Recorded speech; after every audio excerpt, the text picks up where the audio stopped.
¿Qué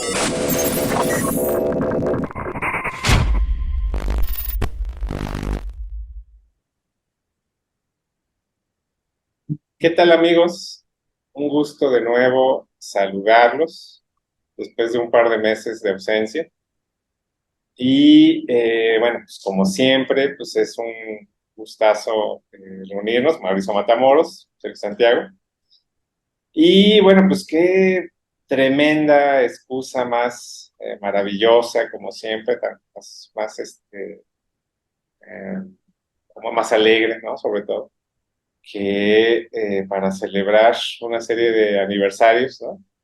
Pero pues el que por supuesto que está, el por supuesto que destaca, que está en primer lugar, porque pues, tiene apenas un día, pues es ni más ni menos que el cumpleaños 70 de Alan Moore, ¿no? Ahora, como comentaba hace un tiempo con Mauricio, pues yo recordaba que ya teníamos un antecedente de una conmemoración del cumpleaños de Alan Moore. Y pues empecé a hacer esta arqueología en los podcasts, ¿no? Pues también para no repetir comentarios y demás, para recordar qué se dijo en ese entonces. Yo lo recordaba muy vagamente, ¿no? Y fue una gran sorpresa para mí, empezar a descubrir que fue ni más ni menos que en el primer podcast, o sea, 2017, ¿no? Y que bueno, pues entonces también estamos celebrando pues el sexto aniversario de este podcast, ¿no? Y bueno, pues aquí obviamente muchas cosas han cambiado, no tantas como quisiéramos, pero muchas cosas han cambiado, muchos prejuicios se han superado, ¿no? Pero pues también son 6 años en que Alan Moore ha destacado de una forma pues, totalmente como el mago que es, ¿no? Pues ahora es prácticamente un patriarca, un profeta, ¿no? Ujú. Entonces, bueno, pues estamos celebrando 70 años, pero como lo comentábamos, pues no es como, no estamos celebrando algo así como los 5 años que ya lleva en la tercera edad, ¿no? Sino que en sus tiernos 70 años, pues tiene todos Ujú. estos logros enormes, ¿no? Y esperemos que sean muchos años más, ¿no? De esa compañía, de ese privilegiado testimonio, está prácticamente entre tres siglos, ¿no? Pese a que, bueno, Ujú. pues no le tocó nada del siglo XIX, pero por supuesto que, por ejemplo, esta obra que tenemos acá atrás es una disección, digo, ya lo hablaremos más adelante, pero sí es una perspectiva privilegiada, pues prácticamente entre tres siglos, ¿no? Ujú. Entonces, bueno, pues eso es lo que estamos celebrando hoy, Mauricio, ¿cómo ves? Sí, no, pues indudablemente se trata, bueno, un saludo a todos. Se trata de un privilegio estar ahorita en este momento, en el 2023, celebrando los 70 años de vida de Alan Moore, ¿no? Y digo un privilegio porque pues es una sensación inmejorable saber que uno está presente en el mismo momento donde cruzando el Atlántico Alan Moore, no sé qué está haciendo ahorita, pero sabemos que está vivo, sabemos que está respirando el mismo aire prácticamente que estamos respirando y que nos permite ver, sentir y escuchar pues el mismo mundo, ¿no? Aunque afortunadamente, y eso es lo que celebramos de alguna manera, pues no es desde la misma perspectiva, ¿no? Porque precisamente lo que estamos celebrando es la perspectiva afortunada de Alan Moore, que nos permite comprender mejor el mundo y a partir de ello tratar de disfrutarlo y descifrarlo, ¿no? Porque sin duda son pues, las mentes como las de Moore, que pues, desafortunadamente no son las suficientes las que nos permiten hacer llevadero este mundo, ¿no? Digo, al menos para cierta cantidad de lectores, ¿no?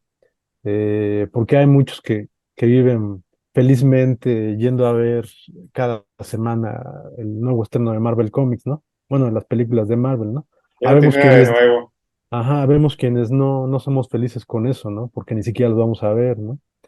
Entonces, para ello, o por ello, agradecemos que tengamos pensadores, autores, artistas como Alan Moore, que no solamente nos entregan obras vitales que nos entretienen e instruyen, ¿no? Sino que nos ayudan a hacer más llevadero y a comprender mejor este mundo que si bien es apasionante en todas sus propuestas, hay una corriente tanto de pensamiento como de acción que en apariencia su mayor esfuerzo es en tratar de hacer menos llevadero el mundo para la gran cantidad de personas, ¿no? Entonces, estar celebrando a Alan Moore en vida a los 70 años, pues es realmente pues inspirador, ¿no? Porque a mí en lo personal me hace creer, me hace desear, me hace fantasear con que esta es una posibilidad de que haya más autores importantes que pues ya no se van a acabar en los 50 60 años, ¿no? Sino que como Ujú, Moore continúan muy vitales y activos a los 70, o como Alejandro Jodorowsky, que a los 90 años también está muy activo, ¿no? Y que se trate de autores que me parece que en lugar de estar siendo olvidados, tanto ellos como su obra, por el contrario, está creciendo. Y eso, a pesar de que también está encontrando una gran cantidad de detractores, y no solamente detractores, sino de lectores y espectadores, me atrevo a decir que jóvenes, que están muy imbuidos en nuevas corrientes de comunicación y ujú, que por lo mismo entienden mal el mensaje de estos autores o que no lo comprenden del todo porque lo están retomando de forma incompleta o en un orden que no es el mejor, ¿no? Es como la fábula esa que comentaba Jodorowsky del elefante, ¿no? Que pues, ahí estaban varias personas tratando de conocer al elefante ciegos, bueno, personajes ciegos, y que uno lo tocaba la cola y decía, no, pues el elefante es como una cola, ¿no? Y otro agarraba la trompa del elefante y decía, no, pues el elefante es como una serpiente, ¿no? Entonces, así me parece que mucho del mensaje de estos autores se está absorbiendo, se está conociendo de manera incorrecta, porque obviamente están descontextualizados y están conociendo las obras de manera incompleta, ¿no? Pero esto, pues obviamente no es culpa de estos autores, es culpa de cada espectador, de cada lector, porque, pues bueno, en mayor medida los espectadores más activos hoy día, los lectores más activos hoy día, pues son a través del Internet, ¿no? Y en el Internet, como sabemos, pues no está todo completo, ¿no? Es simplemente un resumen de todo el pensamiento humano. Entonces, si esa es la manera de conocer grandes autores, grandes obras, pues ujú. estamos un poco amolados, ¿no? El caso es que, bueno, estamos celebrando 70 años de Alan Moore y pues sin duda somos privilegiados por poderlo hacer cuando el autor está vivo, cuando Sí. el autor sigue produciendo y la simple idea de saber, repito, que Alan Moore está al otro lado del mar, pues al menos para mí me resulta excitante y inspiradora, ¿no? Por puro fin de aportar al registro, tenemos que, bueno, yo tengo que comentar que esta es la segunda vez que estamos reiniciando este podcast, por una cuestión totalmente tecnoburocrática, ¿no? Y tengo que señalarlo porque uno de los grandes temas, bueno, acababa yo de mencionar que justamente Alan Moore está desde una postura tan privilegiada entre tres siglos, que prácticamente cumple con esta cita sobadísima de Santayana, de George Santayana, de que pues, las personas que saben de historia saben que está condenada a repetirse. Y esto pues, nos remite, por ejemplo, a Big Numbers, nos remite a una serie de lugares, de momentos en la historia de los trabajos de Alan Moore, ¿no? Y entonces, bueno, pues hay que volver a empezar, ¿no? Yo lo que comentaba y lo que sigo sosteniendo es que ya estamos en un punto en el cual hay que hablar de él desde conceptos negativos, ¿no? Mm. Digo, sin llegar a esos excesos de que lo llaman viejito loco y demás, ¿no? Senil, ¿no? Todas estas cuestiones, ¿no? Eh, Alan Moore sobre todo es un necio, ¿no? Es un necio. y es muy ignorante. Ujú. A qué me refiero con esto? Bueno, me refiero a que cuando indagas en su biografía, lo primero que te llama la atención es su origen muy, muy humilde, ¿no? Tenía un origen muy humilde. Era una persona, pues, bueno, era hijo de trabajadores, como tú señalabas hace rato, de la working class, ¿no? Un working class Mm, hero, ¿no? ujú. Y siempre desde muy joven tuvo una gran avidez por conocimiento, ¿no? O sea, tuvo una gran avidez por lecturas, por tratar de, incluso hay por ahí una fotografía famosísima donde trae su karategi, ¿no? O sea, no solo era una cuestión de conocimiento puro y llano, sino también era el cuerpo, ¿no?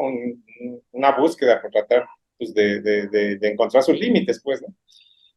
Es un tema que también todo el tiempo se está trabajando en su obra, ¿no? Y bueno, eso lo llevó a que pasó de una escuela pública a tener acceso a escuelas de mayor nivel, ¿no? Y por primera vez tener contacto con clases más altas, ¿no? Y hay un momento ahí radical, extremo, uno de esos momentos, como todos tenemos en la vida, en la cual se define nuestro futuro, ¿no? Una encrucijada, como le llaman los ingleses, un crossroad, ¿no? En el cual él pasa de ser el alumno más destacado de su escuela, ¿no? Pasar a estas escuelas donde era el más bajo, El era paria. el paria, ¿no? Era esta persona, pues prácticamente un invasor, ¿no? Un intruso. Y ahora aquí, este momento, pues él podía elegir entre, bueno, pues aceptar su lugar, ¿no? Dentro de estos estatus. Y ya en ese momento, pues se da esta semilla en la cual se revela completamente y empieza a buscar formas radicales de conocimiento, ¿no? Y eso lo lleva ni más ni menos que al mundo de los psicoactivos, ¿no? Ahora, aquí es muy importante lo que va a pasar porque estos psicoactivos no los usa pues, recreativamente, ¿no? Sino los usa, y él lo dice muy claramente, los usó para tratar de desmantelar todas estas estructuras mentales que desde hace mucho tiempo se le estaban imponiendo y pues tratar de encontrar alternativas, ¿no?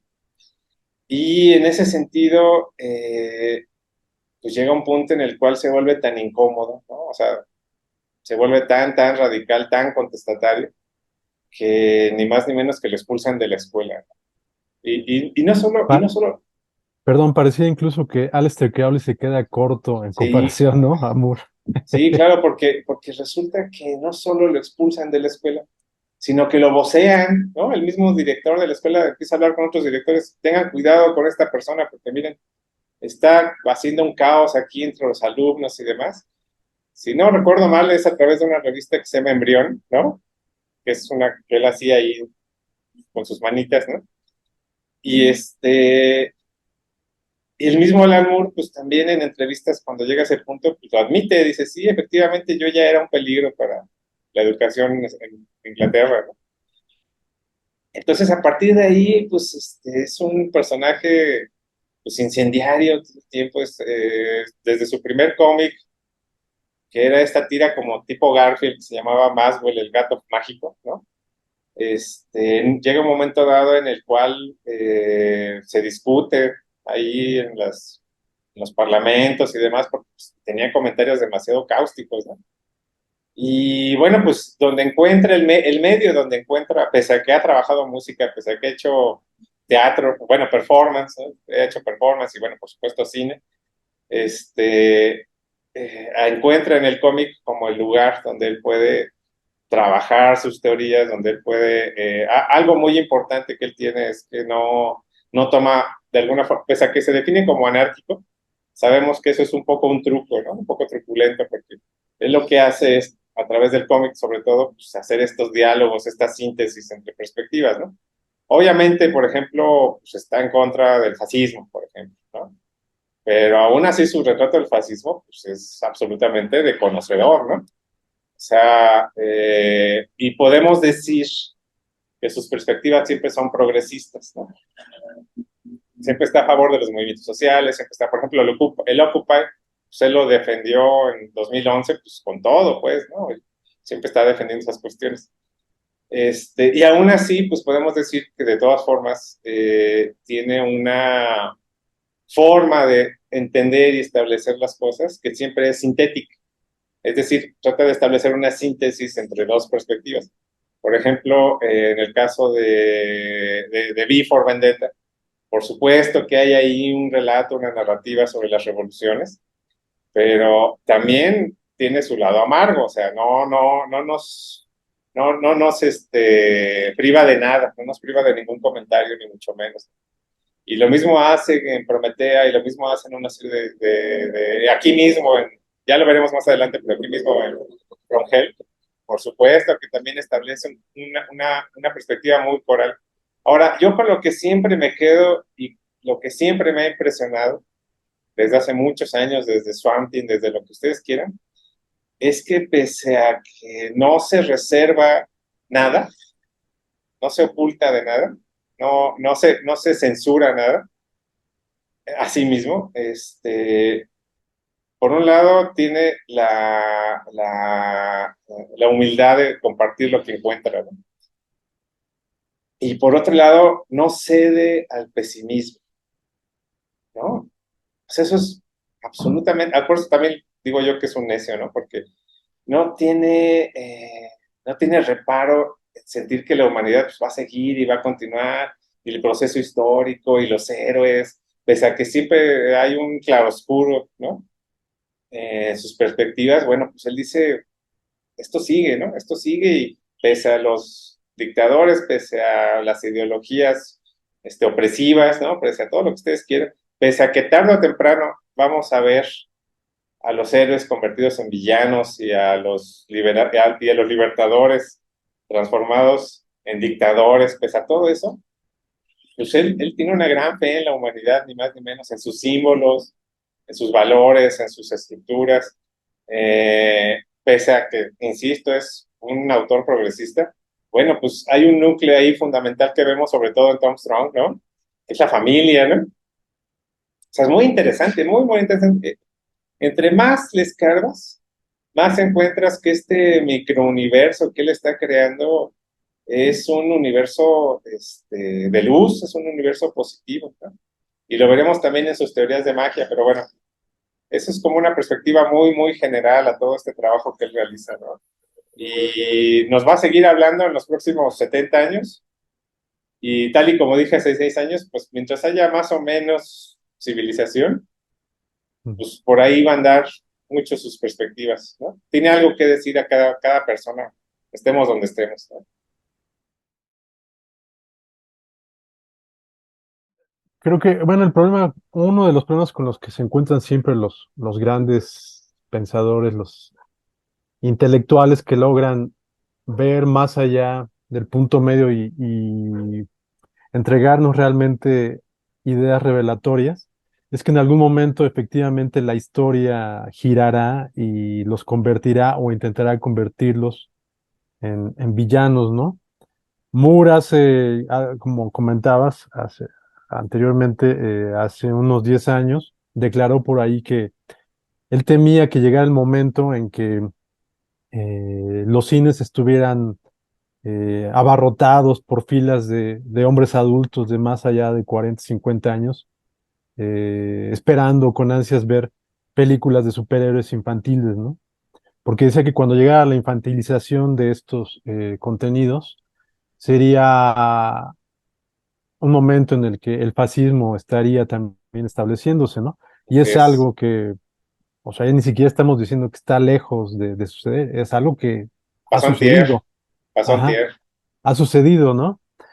Y si bien afortunadamente encontramos con otras alternativas, pues mucha gente culpa a Moore, culpa a Frank Miller por haber de igual manera haber presentado una visión oscura del superhéroe en los años 80, ¿no? Mm, Porque dicen por otro lado que pues ahorita es lo que ha vuelto ominoso los cómics de superhéroes, ¿no? Por un lado, unos se quejan de que hay cierto detalle ominoso en el cómic de superhéroes y por otro lado podemos ver que en el cine, pues de alguna manera se infantilizan a estos personajes, ¿no? Entonces, bueno, el caso es que siempre vamos a encontrar ese,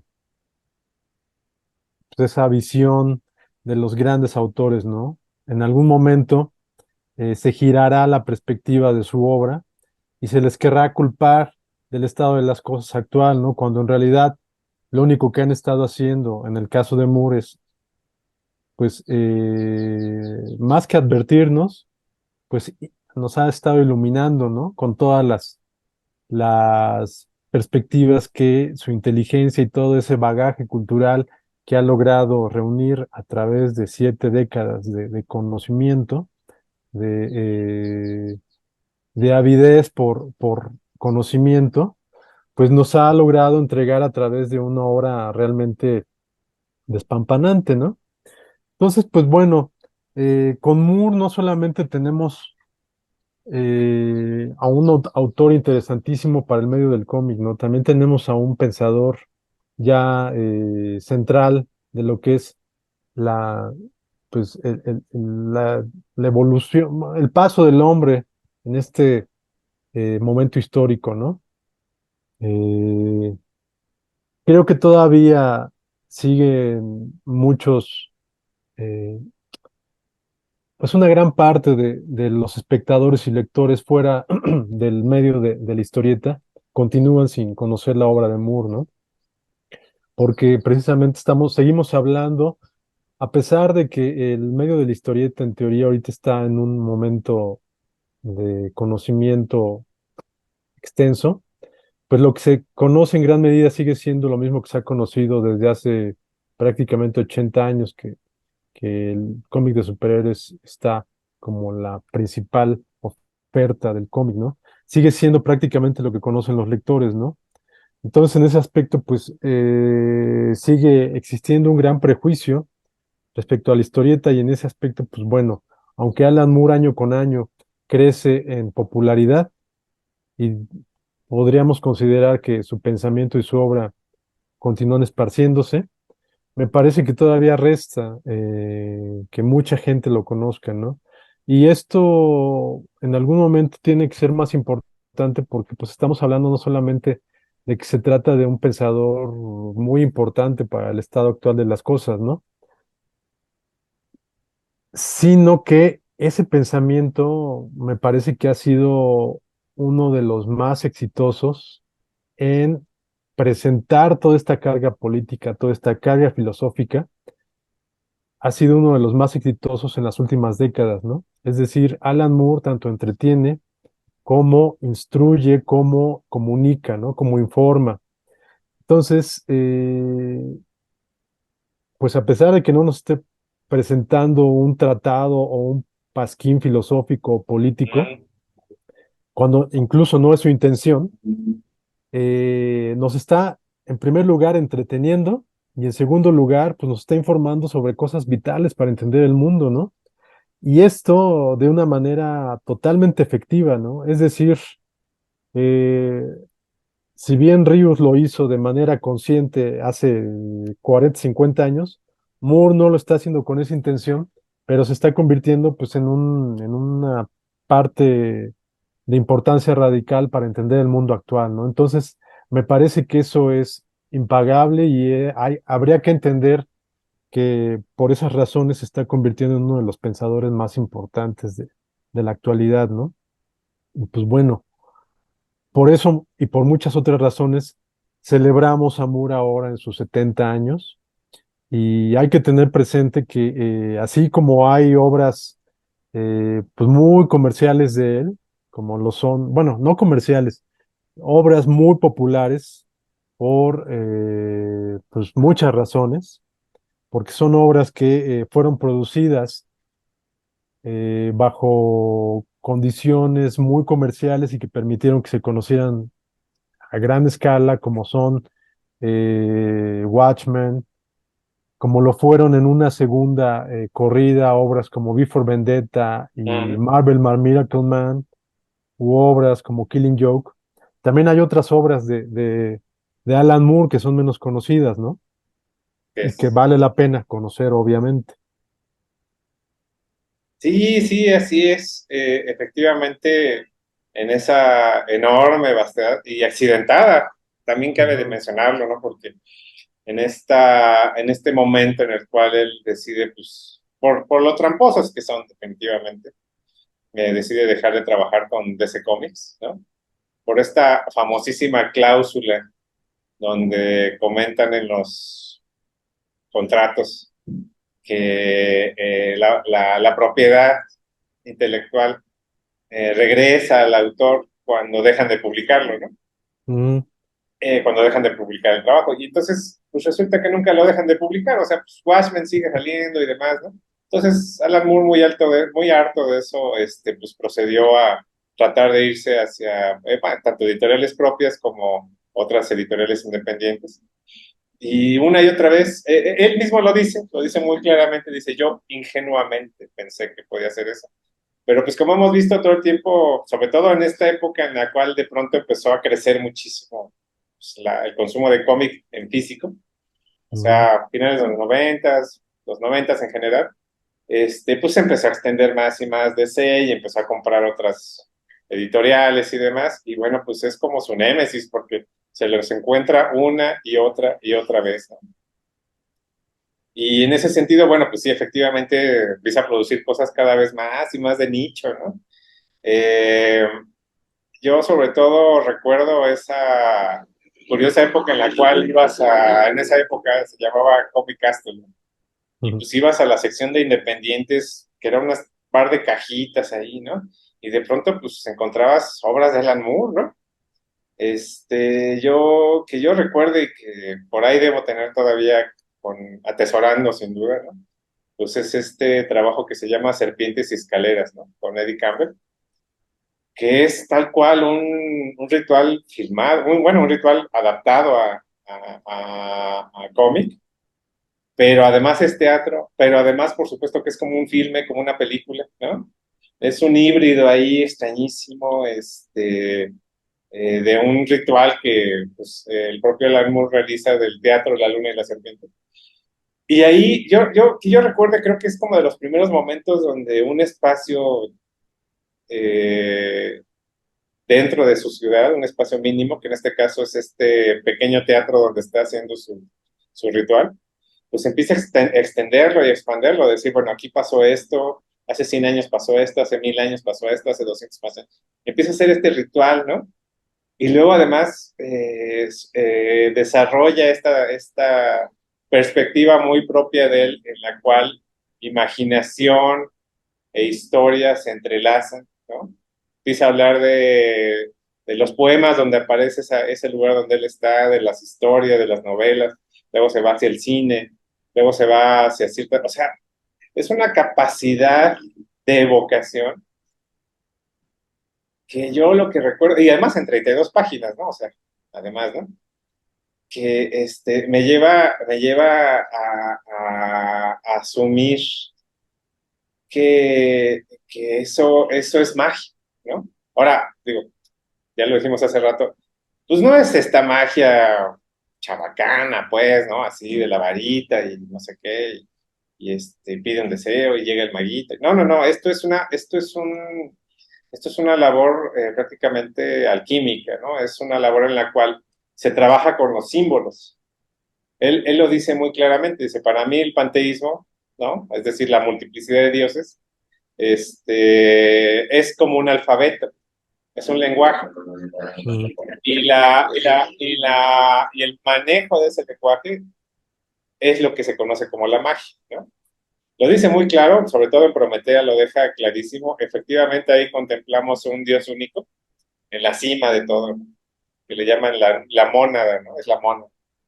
Pero al mismo tiempo, por debajo hay un universo de dioses en conflicto, ¿no? Entonces, y demonios, por supuesto, ¿no? Y bueno, ya ni hablemos de ese enorme personaje que es Constantine, ¿no? Que es este conciliador entre realidades mágicas y realidades históricas. Y bueno, no se trata, simplemente se trata, simple y llanamente, pues se trata del hombre, ¿no? O sea, del ser humano como transmutador, como configurador de símbolos y demás. Y sobre todo lo vemos también con su religión, o sea, él es anarquista, pues, ¿no? Eso Mm, significa que todo el tiempo está entre jugando y entre no tomando en serio, pero al mismo tiempo tomando muy en serio los objetos, las formas, ¿no? No se queda con una visión en particular y bueno, pues él lo dice muy claramente, pues sí tengo mi altar a Glicón, ¿no? Que mm, es este dios serpiente griego, no, romano, es romano. Dice, pero también estoy muy consciente de que todo ese culto y toda esa religión y todas las creencias y demás, pues eran productos de un fantoche, ¿no? O sea, yo estoy cien ujú. por ciento consciente de que era un culto falso, era una tomadura de pelo, era un culto, ¿no? Tal y como los conocemos ahora, ¿no? Dice, pero eso no importa. Entonces, digo, todo eso te lleva a sopesar su trabajo a cualquier nivel. Y en este pequeño cómic, pues es como la semilla en la cual pues te implanta las dudas, te implanta sobre todo el escepticismo, ¿no? Que eso es muy, muy importante porque lo vemos en los últimos volúmenes de la Liga de los Caballeros Extraordinarios. Empieza a cuestionar la imaginación misma, ¿no? Y bueno, por supuesto que ahí introduce a un Harry Potter, ¿no? Por supuesto que él lo introduce, ¿no? Y lo estamos viendo ahorita, o sea, la manipulación global se da a partir de la imaginación y de las esperanzas, de las expectativas, ¿no?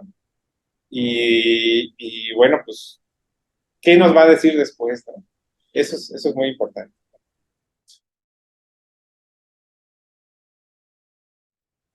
Esta obra que precisamente mencionas es bien interesante porque es un ejemplo claro de la multiplicidad artística y por tanto ideológica y política que tiene Alan Moore, ¿no? Esta obra surge como un performance, ¿no? Hay que recordar, un performance que arma junto con otros artistas, bueno, con otros artistas que colaboran con él a partir de sus textos, y entre los cuales se encuentra, por ejemplo, David G., ¿no? El bajista Ujú, de Bauhaus, que hay ujú, que recordar aquí como pues, un paréntesis o como un dato curioso, músicos como los de Bauhaus pertenecen a la misma generación de Moore y fueron sus vecinos, ¿no?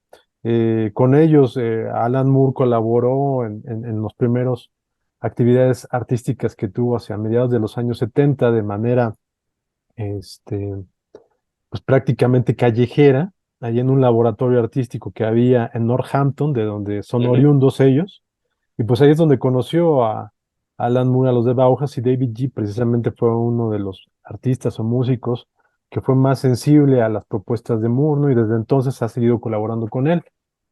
Esta obra de La Luna y la Serpiente, eh, pues fue una de las que realizaron como performance y que después son adaptadas a cómic por Eddie Campbell, ¿no? Y ujú, precisamente, pues son revelatorias para entender tanto, pues, de alguna manera, los procesos de pensamiento de Moore, cómo puede entrelazar tantos momentos, pues, líneas narrativas, y eso nos hace entender tanto un poco el proceso de pensamiento de Moore como dilucidar cómo es capaz de ser tan amplio la manera de abarcar líneas en la obra, en su obra, ¿no? Y esta obra es central para este punto nodal en el interés existencial y artístico de Moore, que es la magia, ¿no? Una manera también de ver pues el punto nodal de la magia es como ya lo ha dicho Moore, ¿no? Que pues la magia para él es simplemente la creación de una idea, ¿no? Porque surge ujú, prácticamente a partir de la nada y a partir de una idea, pues bueno, se genera todo, ¿no?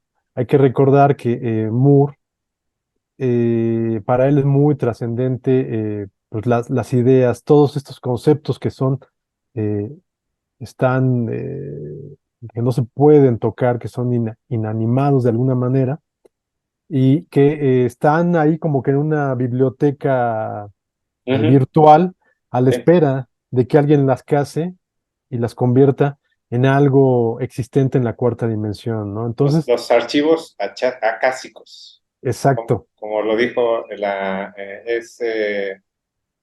Madame, bueno, no recuerdo, pero son estos libros, La Isis Desvelada, Ajá. eh, en fin. Ahora, lo importante es todo esto por 9 pesos, ¿no?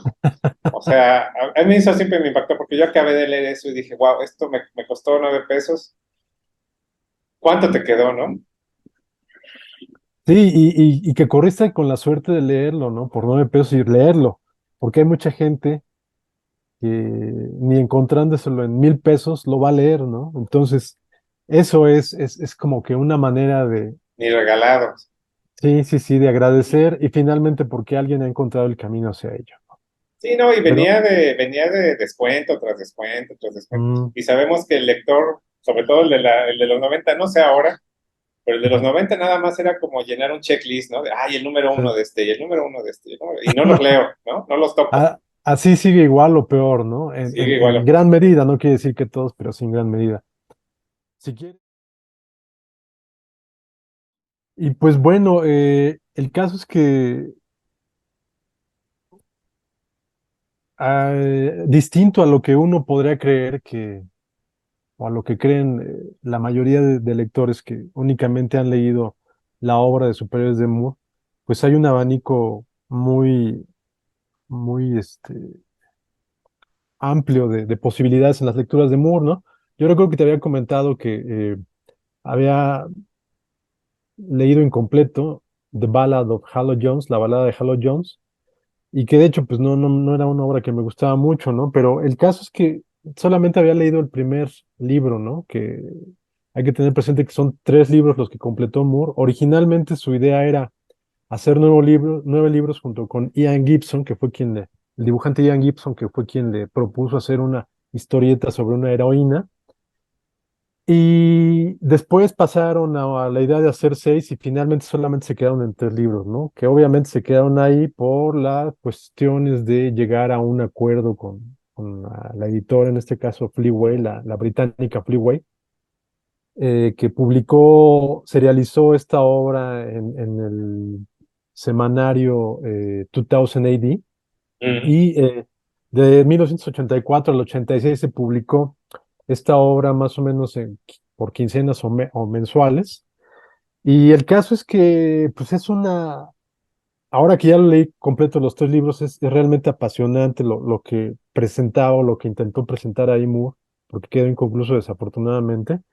Pero es bien interesante porque la idea era presentar como que la historia, la crónica de la vida de una mujer común y corriente, normal, mediocre, como todos, digamos, pero que por los azares del destino, por, por cuestiones azarosas, mm, pues se convierte en un personaje central para la historia de la humanidad en aquella época, ¿no? Porque estamos hablando que se trata de una historia futurista, que tiene muchos reflejos con la realidad, obviamente, pero es fascinante, ¿no? Porque el primer libro empieza prácticamente como las aventuras de un grupo de jóvenes que se van de compras, pero en un mundo distópico, donde finalmente sucede una tragedia, y eso lleva a nuestro personaje principal a decidir dejar el planeta para buscar un trabajo, ¿no? Porque para variar no hay mm, trabajo en este mundo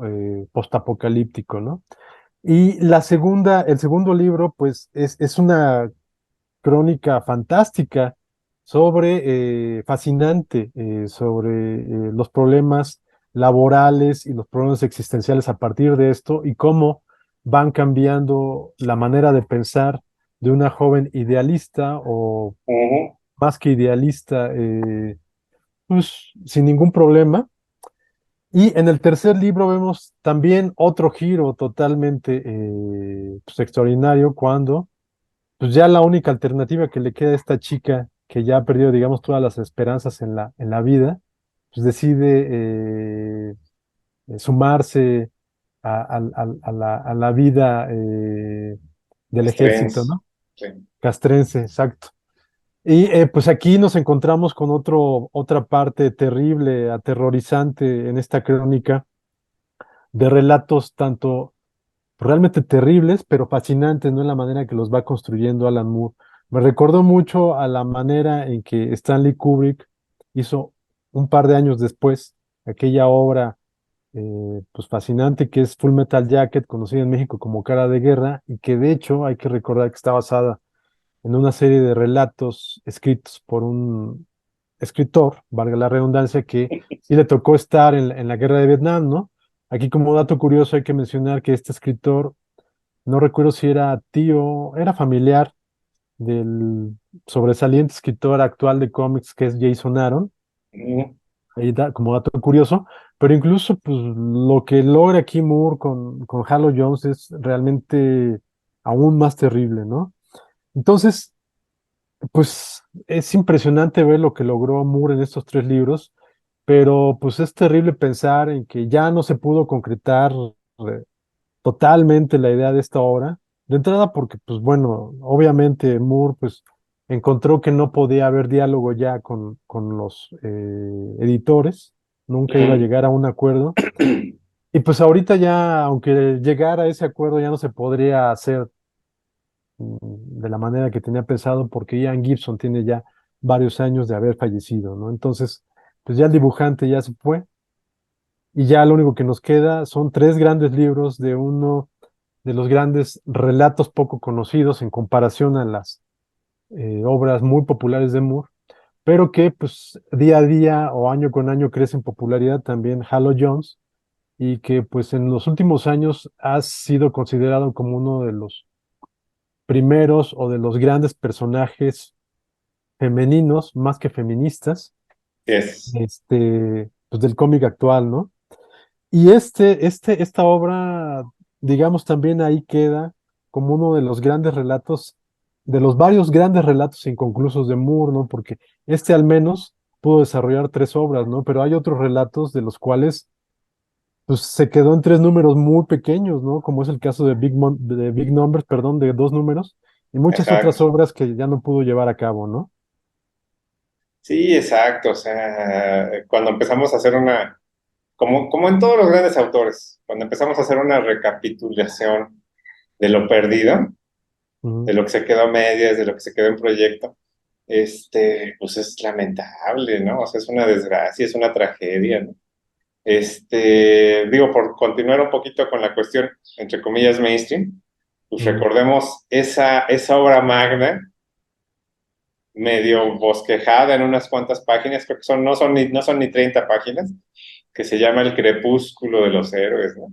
ujú, Que era esta perspectiva de Alan Moore sobre el futuro de DC Comics, ¿no? Del universo de DC Comics, y que es totalmente desgarradora, absolutamente, o sea, desgarradora sobre todo por lo posible y viable que es, ¿no? O sea, ujú, dentro de este universo, ¿no? Era una especie como de anticrisis de las tierras infinitas, ¿no? Buscaba de nuevo reunificar todo, ¿no? Y DC Comics lo ha tenido oculto mucho tiempo, o sea, han surgido algunas páginas y algunas cosas en internet, pero siempre lo han tirado todo el tiempo, según supuestamente pues, le van a dar algún tratamiento en algunos años, pero por otro lado el rumor de que es tan oscuro que no quieren permitir que esta propiedad intelectual pues termine siendo vapuleada de esa manera, pues también está presente. Ahora, pues es muy cierto, digo, veamos lo que ha pasado últimamente con muchos personajes que han terminado en el dominio público. Bueno, pues lo primero que pasa es que se banaliza totalmente, ¿no? ujú, Entonces, digo, por hablar de un ejemplo que vimos este año, pues Winnie Pooh, ¿no? Entonces, sí, efectivamente podría darse un tratamiento bastante banal, ¿no? Pero sabemos, sobre todo porque era el siguiente proyecto después de Watchmen, sabemos que seguramente hubiera sido una obra pues muy radical, muy intensa, muy importante y que seguramente hubiera acabado, hubiera cerrado, hubiera anulado totalmente unas perspectivas pues justamente infantiles que hay todavía pues, en el mundo de los superhéroes, ¿no? Pues finalmente realista, a final de cuentas, ¿no? Y bueno, yo el otro proyecto ahí que recuerdo muchísimo en esos primeros años, por supuesto que es Brought to Light, ¿no? Aquí lo interesante en mi caso, bueno, pues es que nunca lo he podido No he podido nunca tener un volumen físico de Brought to Light. Pero en los primeros años, ya en los primeros años de Internet, pues resulta que circulaba, ¿no? O sea, circulaba en PDF o circulaba en JPGs pegados o circulaba como fuera. Pero había incluso la versión grabada, la versión que es con voz, Ujú, se podía encontrar en foros y demás. O sea, había una urgencia, una necesidad de mucha gente de compartirlo, ¿no? Y cómo no, si se trata de una metáfora visual, muy al estilo de Spitting Image o de estos grandes satiristas ingleses, ¿no? De Granville, ¿no? De todos o sea, siempre el Alan se va a colocar en hombros de gigantes, ¿no? Y es muy interesante porque él siempre es como un testigo, ¿no? O sea, no, muy rara la vez asume, o más bien nunca asume un papel, pues digamos que soberbio, ¿no? Siempre es muy humilde y contempla y comparte, ¿no? Y además te invita a tomar reflexión, o sea, esa es la cuestión. Brought to Light trata sobre las operaciones de la CIA en todo el mundo a partir de la Segunda Guerra Mundial, no necesariamente digo, sí es parte obviamente de la Guerra Fría, pero pues habla de todo, es totalmente global, ¿no? Y es un trabajo tan logrado, tan definitivo, que, pues, que la misma CIA lo investigó mucho tiempo de cómo es que tenía toda esta información, ¿no? Y a la pregunta directa de efectivamente cómo hizo para tener acceso a todo esto, pues él dijo, mira, simplemente cuando veía yo que había una situación de cierta manera, ¿no? Donde yo veía que ciertos países tenían cierta línea y o sea, como Nicaragua, ¿no? Que estaba en una línea y de repente votaba hacia otra totalmente distinta, me preguntaba quién estaba realizando ese sabotaje y pues parece que todo el tiempo tenía razón, ¿no? Entonces, bueno, Brought to Light es una obra que yo los invito a leerla, a reconocerla, a descubrirla, y sobre todo la intención es traspolarla al presente, y pues ahí está, o sea, ahí está totalmente el intervencionismo norteamericano que se les ha ido completamente por las manos y que actualmente pues va contra sí mismo, ¿no? Entonces, bueno, pues todo eso ya te da otra perspectiva de las cosas que están sucediendo pues aquí en todos lados, ¿no? ujú. Y bueno, pues eso fue como otra de esas obras que podemos decir que son de nicho, pero pues que son un verdadero polvorín, ¿no? Es como una mina oculta, ¿no? Y pues te cambia radicalmente tu forma de ver las cosas.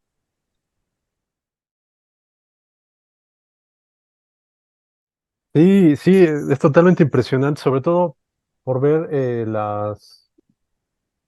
pues la variedad que podía haber en la obra de Moore, ¿no? Digo, esta obra es más o menos como del 88, me parece, es decir, Ujú. es, es, es en ese momento impresionante en el que Moore acababa de concluir Watchmen, había terminado Killing Joke, y estaba en esa batalla profunda y constante con DC Comics por la cuestión de derechos de autor y que venía a trascender no solamente en su obra, sino en el camino que tomaría la publicación de cómics en Estados Unidos, ¿no? Moore decide hacer, como ya lo comentó Sergio, esta obra que es ilustrada por Bill Sienkiewicz, este fenomenal ilustrador estadounidense. Y sí, pues es un recuento, volvemos a lo mismo, aterrorizante de las actividades de la CIA durante el siglo XX, ¿no? A partir de esta obra, Moore se enteró por su vecino en aquella época que durante varias semanas, bueno, aparentemente durante varias semanas, fue, pues estuvo siendo seguido por la CIA, ¿no? Ujú. Un vecino le dijo que un personaje oscuro le había pedido permiso para que permitiera estar viendo a Moore desde la casa vecina de enfrente, ¿no? Vigilando a Moore. Entonces, obviamente el vecino le dijo que no, pero sí le comunicó a Moore de lo que estaba sucediendo, ¿no? Entonces, bueno, con esto nos podemos dar una idea de la trascendencia pues, política y el miedo que de alguna manera ha metido en algunos momentos el pensamiento de Moore en el mundo de los lineamientos, ¿no? Ujú. Y retomando un poquito lo que comentabas del Crepúsculo de los Dioses, el Crepúsculo de los Dioses, la propuesta de Moore estuvo ahí girando o ha estado girando durante un tiempo en internet. Yo de ahí es de donde la leí. Mm, Y curiosamente, vaya, afortunadamente desde hace un par de años, más o menos, se incluye en una recopilación de DC Comics mm, de lo mejor de los ochentas, ¿no? Lo mejor de los años ochentas. Yo todavía no la compro, en algún momento la compraré, pero bueno, se incluye además de pues, alrededor de 500 páginas de cómics que reúnen lo mejor de los años 80 según Paul Levitz, uno de los editores históricos de DC Comics. Se incluye por primera vez de manera abierta al público esta propuesta de Moore, y pues bueno, para quien la quiera leer y tener, ahí está. mm, Y también hay que tener presente que si bien nunca ha sido anunciado como tal, ha habido varias obras que han abrevado, que han exacto. retomado los conceptos propuestos aquí por Moore, desde Kingdom Come hasta crossovers recientes, ¿no? Obviamente de Geoff Jones y otros autores, ¿no? Entonces, pues bueno, a partir de todo esto es que Alan Moore ha dicho también que, pues, no le resulta, pues, fascinante ver cómo DC Comics no ha dejado de explotar sus ideas, ¿no? Por ahí también yo mencionaría entre estas grandes historias que no son tan conocidas, aunque en últimos años se han conocido más, hay un par de historias cortas, fascinantes que hizo para Green Lantern. Mm, Una de ellas se llama Tigers, que la ilustra Kevin O'Neill, este gran autor que falleció hace un par de años y con el cual Moore ilustró, bueno, con el cual Moore construyó la Liga de los Caballeros Extraordinarios. Bueno, pues con él, a mediados de los ochentas, hizo una pequeña historia que se llama Tigers y que es una cosa también impresionante. Es una historia muy Lovecraftiana y aterrorizante realmente. Y en aquella época, pues imagínense el impacto visual que tuvo ante los personajes importantes de la industria del cómic, que antes de ser publicada, el código de los cómics, la autoridad de los cómics, la que se encargaba de decir si una historia se publicaba o no, si una historia tenía que ser cambiada para que fuera más tonificada para lo que el consumidor medio de Estados Unidos estaba acostumbrado. Imagínense que esta organización de censura en Estados Unidos dijo que esa historia no podía ser publicada simplemente por el estilo del dibujante. Es decir, ahí no estaban en contra de ningún tema ni de ningún tópico. Ahí simplemente lo que decían es que era que el estilo del dibujante era tan desagradable que no se podía publicar. No tenía ni Afortunadamente, idea, no tenía ni idea de lo que seguía después. afortunadamente DC Comics se pasó por el arco del triunfo esa recomendación. Y hoy está presente en esa historia, se publicó, inclusive afortunadamente en México, está publicada en una recopilación de DC Comics que se publicó hace el año pasado, fue de las últimas publicaciones que realizó DC Comics en su etapa anterior, antes de Panini. Pues bueno, si la pueden buscar, búsquenlas. Se trata de una recopilación de lo mejor de Alan Moore de DC Comics, que no es ni Watchmen, ni V for Vendetta, ni Something, entonces búsquenla. Y ahí también se incluye otra historia corta de Alan Moore para Green Lanterns, que se llama In the Blackest Night. Mm, Esta pequeña historia de apenas 10 12 páginas, que de hecho la dibuja Bill Billingham, cuando prácticamente solamente ilustraba, estamos hablando obviamente del autor de Fables, el famoso autor de Fables, cuando solamente era dibujante. Y pues bueno, como ya bien lo dice el título, In the Blackest Night, es una historia donde se habla prácticamente de la desaparición de los linternas verde, de los linterna verde, y que después, años, décadas después, la retomaría Geoff Jones para desarrollar su gran saga de En la noche más oscura y que ha sido una de las pues, sagas recientes, por decirlo de alguna manera, más influyentes en los últimos años y que también es tomada a partir de una historia de Alan Moore y que esto nos deja ver claramente cómo efectivamente muchos de los grandes eventos y de las historias más comerciales y en algunos casos más exitosas de DC Comics, pues han sido desarrolladas a partir de conceptos de Moore, ¿no? Y en este caso también me atrevo a pensar cómo esa semilla de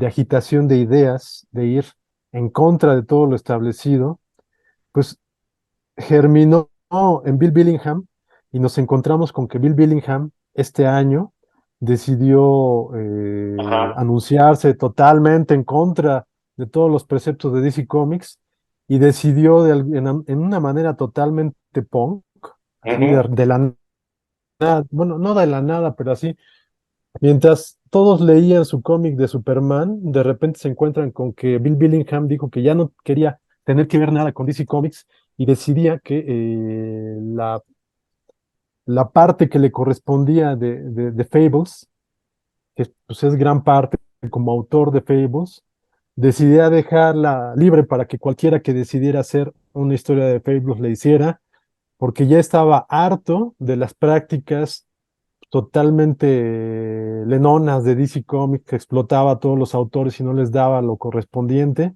y por ese motivo decidía liberar los derechos de su creación de Fables y entregársela al público para que hiciera y deshiciera como quisiera. Como Obviamente quisiera. DC Comics ya dijo que no es posible eso, pero ahorita está una batalla legal ahí bien interesante, sin precedente alguno. Bueno, el precedente es todo lo que comenzó Alan Moore hace 30 años, pero pues bueno, eso nos habla de esta agitación mental que provoca Alan Moore, no solamente inspirando a través de su historia, de sus historias, sino también llevando a la acción a los propios autores que se están convirtiendo, digamos, como que en soldados que defienden esa batalla que Alan Moore comenzó hace 30 años y que para muchos lectores actuales son más que el reflejo de un viejito senil, ¿no? Obviamente Sí, estamos claro. hablando de gente que no sabe comprender pues las batallas a través de la historia y que están acostumbradas pues a obtener de manera fácil pues, todo lo que les ofrece el Internet, ¿no? Esto nos llevaría a una discusión muy amplia, pero bueno, esto es parte de todo esto que Alan Moore ha provocado, ¿no? Sí, así es, así es. Sí, pues siempre es, eh, ¿cómo decirlo? No se calla, ¿no? Ujú. Si tiene una opinión, pues de ningún modo ni la maquilla, ni la pinta bonita, ni la trata de hacer accesible, pues simplemente dice lo que tiene que decir.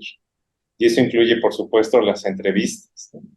Ahora, pues él es bien tranquilo, bien amable, es una persona extremadamente humilde, ¿no? Eh, entonces, es muy interesante cómo, de todas formas, las consecuencias pueden llegar a ser incluso violentas, ¿no? Como puede ser V for Vendetta, o sea, aquí, bueno, siempre vamos a ver las ironías, ¿no? Porque digo, también hay que recordar que es un ironista de primer nivel. Y yo digo, habría que incluir, por supuesto, las novelas, por supuesto, las colecciones de cuentos, los poemas, ¿no? Siempre son deliciosos, pues, ¿no? O sea, esta novela de Jerusalén que tiene cerca de 1 millón de palabras, ¿no? Se imagínense tener tiempo para escribir 1 millón de palabras. ¿Quién pudo corregir eso? ¿Cuánto tiempo fue? Y y bueno, pues los cuentos también, por supuesto, ¿no?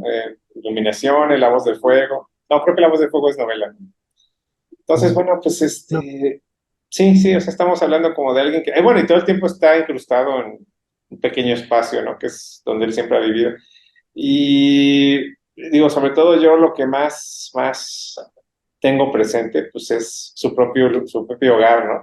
Su propia casa, ¿no? Cómo es descrita como un lugar que el lugar de trabajo, el escritorio, pues está lleno de papeles, de documentos, de juguetes, ¿no? Se habla mucho de cómo tiene juguetes ahí, ¿no? Figuritas de cómics y demás, ¿no? Y el resto de la casa parece como que nunca ha visto una escoba, ¿no? Entonces, bueno, pues tú podrías decir, ah, bueno, pues es que sí es un viejo cochino, o pues es casi un homeless, cuando más bien se trata de alguien que pues no está en el mundo real de alguna forma, ¿no? Siempre está en el mundo de las ideas, o sea, está con los periódicos ahí, está con todo, ¿no? Y además no tiene una, visión, no tiene una actitud, de lo que se conoce como el ludismo, ¿no? Que es la gente que está en contra de las nuevas tecnologías, sino que él las abraza, de alguna forma él trata como de conciliarse con todo eso. Y yo siempre he estado muy a la expectativa de ver qué opinión tiene sobre la inteligencia artificial, ¿no? Este, yo espero esa opinión con mucha expectativa, pues, ¿no? Porque sé que no va a ser una opinión, por un lado, fácil, ¿no? Y por otro lado, sé que va a decir algo que parece que está muy presente, pero lo vamos a pasar por alto. O sea, sé que va a ser una opinión que nos va a dejar mucho más claro para dónde va todo esto, ¿no? Y desde una perspectiva, pues, histórica que él tiene, pues, prácticamente milenaria, ¿no? Y ahí justamente desde esa perspectiva, esta otra, este tratamiento que hace del mundo de Crosser, ¿no? Para mí sería como, como para ir cerrando este pequeño espacio sobre las obras de Alan Moore, es como que el creador de las situaciones, ¿no? Y también de los personajes y demás. Y este Crossed 100 pues sucede 100 años después de la gran crisis que se da con estos personajes que son los cruzados, ¿no? Que tienen esta mancha en la cara, ¿no? Que tiene forma de cruz. Y que Alan Moore lo transforma en un conflicto, pues, de lo nuevo con lo viejo, ¿no? Son como estos nuevos cavernícolas, pero que al mismo tiempo son inmortales. Obviamente a él le hace mucho eco con estos Morlocks, que son los que encuentran en el futuro lejano H.G. Wells, ¿no? Y todo lo cuenta desde la perspectiva de una jovencita que muy en contra del deseo de esta civilización que apenas se está reconstruyendo, pues es bibliotecaria, ¿no? Es decir, le rasca al pasado y busca los libros y hace mucho, digo, se vuelve como todo lo que hace Alan Moore, pues un proceso de vasos comunicantes tremendos ahí, ¿no? Es como una reinvención de una película que en los 80 pues era una película extremadamente pesimista que se llama Cartas de un hombre muerto, ¿no? Es de un ruso. Se da, por supuesto, en la perspectiva, en ese momento se da en el contexto de la Guerra Fría, ¿no? Que es justamente un historiador que está preservando el museo histórico de su comunidad y que por supuesto que pasa por encima de la guerra nuclear y pues él está abandonando prácticamente todo, ¿no? Él trata de salvaguardar la historia, pero pues la historia se está literalmente incendiando, ¿no? Y él mismo ya está muy enfermo por la radiación, ¿no? Entonces, bueno, en este caso, es como una vuelta de todo eso, y es una chica que atesora cada objeto que encuentra, ¿no? O sea, un Reader Digest para ella o sea, para nosotros es o era una lectura de estética, ¿no? De peluquería. No, pues para ella es un objeto invaluable donde las palabras le están diciendo cosas que ella jamás hubiera imaginado, jamás hubiera percibido y trata de rescatar lo más posible, poniendo en peligro pues prácticamente toda su vida, ¿no? Y esto se supone que ya son 100 años después, se da justamente lamentablemente con el contexto de que los cruzados están surgiendo de nuevo, ¿no? O sea, todo este trabajo que ha realizado la chica muy posiblemente va a volver a perderse, pues, literalmente entre el fuego y la sangre. Entonces, pues una vez más encontramos este optimismo del Moore, pero pues al mismo tiempo hay un contexto muy agridulce, ¿no? Y bueno, pues son bien poquitos números, o sea, creo que son como 10 números los que se enfrascan dentro de él, porque después se pues, retomó en otra serie ya un poquito más banal, francamente, ¿no? Pero esta construcción de este mundo que él realiza, además las portadas son un momento clave dentro de esos 100 años, ¿no? Eso lo conectamos, por supuesto, con la Liga de los Caballeros, ¿no? Cuando empezó a formularse como décadas. Ujú. Y pues te lleva a pensar justamente en nuestra época actual, ¿no? O sea, no tuvieron que pasar los 100 años, ¿no? Sino que hay un universo de entes salvajes que desprecian completa, total y absolutamente los lineamientos más básicos de la civilización. Y de cómo por ahí hay de vez en cuando encuentras gente que está tratando de rescatar cosas, ¿no? Digo, yo lo conecto porque cualquiera que haya tenido ya una vida en redes de más de 10 años, si se ponen ustedes a revisar los posts que se hicieron hace 10, 15, 20 años, pues podrán encontrar cosas como de, ay, mira este video, qué interesante está, y ya no existe el video, ¿no? Por cuestiones de derechos y lo que ustedes quieran, ¿no? O este artículo, o sea, de los periódicos mismos, ¿no? Este artículo periódico, mira, está muy interesante la perspectiva que demuestra. Ya no existe tampoco, ¿no? Entonces, Alan Moore ahí hace una reflexión sobre la memoria, sobre cómo se preserva la memoria, sobre la cuestión histórica, porque por supuesto que lo primero que desaparece pues es la cultura digital, ¿no? Dentro de este mundo, ¿no?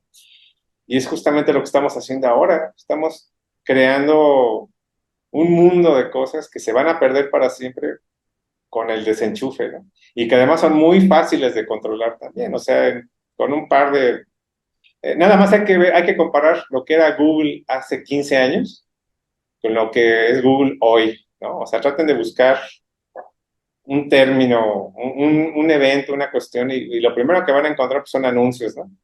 Y eso significa una manipulación este, profunda sobre qué perspectiva se toman a partir de lo que se quiere anunciar, ¿no? Entonces, bueno, toda esta utopía que parecía surgir de una acceso a la cultura, un acceso a la cultura y un acceso a la información pues, libre, como si fuera una superbiblioteca, ¿no? Como si fuera una construcción virtual de estos archivos akáshicos conocidos, ¿no? Que Alan Moore siempre ha defendido que efectivamente es el espacio, ¿no?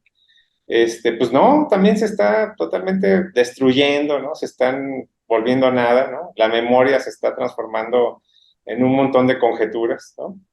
Y bueno, pues sí, efectivamente nos encontramos todo el tiempo con unos seres extremadamente violentos, ¿no? O sea, tantito que te descuidas en la red y ya estás siendo atacado por un mundo de entes que nos recuerda mucho a estos crosets totalmente privados de cualquier conciencia de ética, sobre todo, ¿no? O sea, estos seres, pues, insensibles y solamente interesados en violencia y más violencia. Pues prácticamente estamos en eso, justamente estamos en eso.